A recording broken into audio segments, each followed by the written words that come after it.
Iran के साथ जंग खत्म करने की कोशिशों के बीच अमेरिका के सामने एक साथ कई मोर्चे खुलते जा रहे हैं।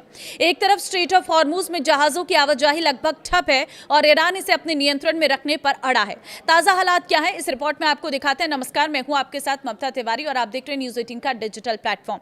एक तरफ स्ट्रेट ऑफ हॉर्मुज में जहाजों की आवाजाही लगभग ठप है और ईरान इसे अपने नियंत्रण में रखने पर अड़ा है, तो दूसरी तरफ यमन के हूती लड़ाकों ने लाल सागर के बंदरगाह मोखा और सरकारी नियंत्रण वाले मारिब को निशाना बनाकर क्षेत्रीय तनाव और बढ़ा दिया है। अमेरिका के दबाव के बावजूद ईरान पीछे हटने को तैयार नहीं है और उसके सहयोगी संगठन भी अलग अलग मोर्चे पर दबाव बनाए हुए हैं। ईरान के डिप्टी विदेश मंत्री काजेम ने शनिवार को अमेरिका से संघर्ष में अपनी हार स्वीकार करने को कहा है। उन्होंने कहा है कि स्ट्रेट ऑफ हॉर्मुज ईरान की कमान में रहेगा और इसे सिर्फ राजनीतिक बयान या सैन्य ताकत के दम पर नियंत्रित नहीं किया जा सकता।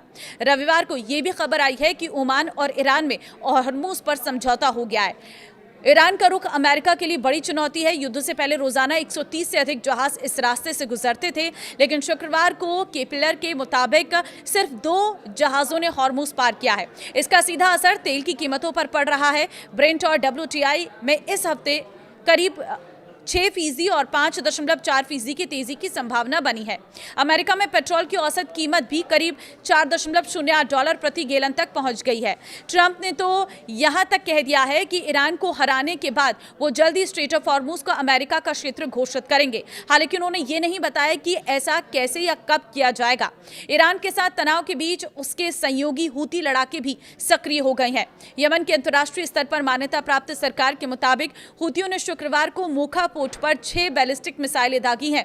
हमले में कम से कम 4 नागरिक मारे गए हैं, 8 घायल हुए हैं, जबकि 2 नाविक लापता बताए गए हैं।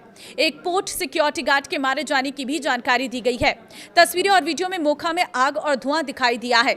यमनी सरकार ने कहा है कि बंदरगाह के नागरिक और आर्थिक समुद्रिक सुविधाओं को निशाना बनाया गया। शनिवार को हूती ने सरकारी नियंत्रण वाले मारिब शहर में भी 4 बैलिस्टिक मिसाइल और 4 ड्रोन दागे। अधिकारियों के मुताबिक हमलों में घर, वाहन को नुकसान पहुंचा है और एक नागरिक घायल हुआ है। एक 5वीं मिसाइल एक बेकरी पर गिरी है। यमन में एक हिस्सा ऐसे समय बड़ी है जब संयुक्त राष्ट्र में चेतावनी दी गई है कि देश 2022 के संघर्ष विराम के बाद फिर बड़े पैमाने की जंग की तरफ लौटने के सबसे गंभीर खतरे में है। वहीं ये सब कुछ हूती ईरान के कहने पर कर रहे हैं। अगस्त की शुरुआत से ही हूती और सरकारी बलों के बीच लड़ाई तेज हुई है। अब सबसे बड़ा सवाल, अगर हॉर्मुज और बाब अल मंदेब दोनों रास्तों पर संकट बढ़ता है तो दुनिया पर इसका क्या असर पड़ेगा? सबसे बड़ा असर पड़ेगा तेल की कीमतों पर, क्योंकि हॉर्मुज से होने वाली तेल की आवाजाही में किसी भी बड़ी रुकावट से दुनिया भर में ऊर्जा बाजार पर दबाव पड़ सकता है। तेल महंगा हुआ तो इसका असर पेट्रोल, डीजल के साथ ट्रांसपोर्ट महंगाई और रोजमर्रा की चीजों की कीमतों तक पहुंच सकता है। दूसरा असर होगा शिपिंग कास्ट पर। अगर जहाजों को खतरनाक समुद्री रास्तों से बचना पड़े तो उन्हें लंबे रास्ता तक करना पड़ सकता है। इससे समय और ईंधन दोनों की लागत बढ़ेगी और इसका असर आखिरकार आम लोगों की जेब पर भी आ सकता है। भारत के लिए भी यह संकट बेहद अहम है। भारत ऊर्जा जरूरतों के लिए बड़ी मात्रा में कच्चे तेल का आयात करता है और पश्चिम एशिया के समुद्री रास्ते भारतीय व्यापार के लिए महत्वपूर्ण है। इसलिए अगर लंबे समय तक समुद्री रास्तों में बाधा रहती है तो भारत के लिए तेल की कीमत, शिपिंग लागत और आयात निर्यात पर दबाव बढ़ सकता है। हालांकि इसका वास्तविक असर इस बात पर निर्भर करेगा कि संघर्ष कितना लंबा चलता है और तेल की वैश्विक सप्लाई कितनी प्रभावित होती है। तो कुल मिलाकर तस्वीर साफ है। एक तरफ ईरान और अमेरिका के बीच हॉर्मुज को लेकर टकराव, दूसरी तरफ यमन में हूती हमले और इसके बीच दुनिया के महत्वपूर्ण समुद्री व्यापार मार्गों पर बढ़ता खतरा।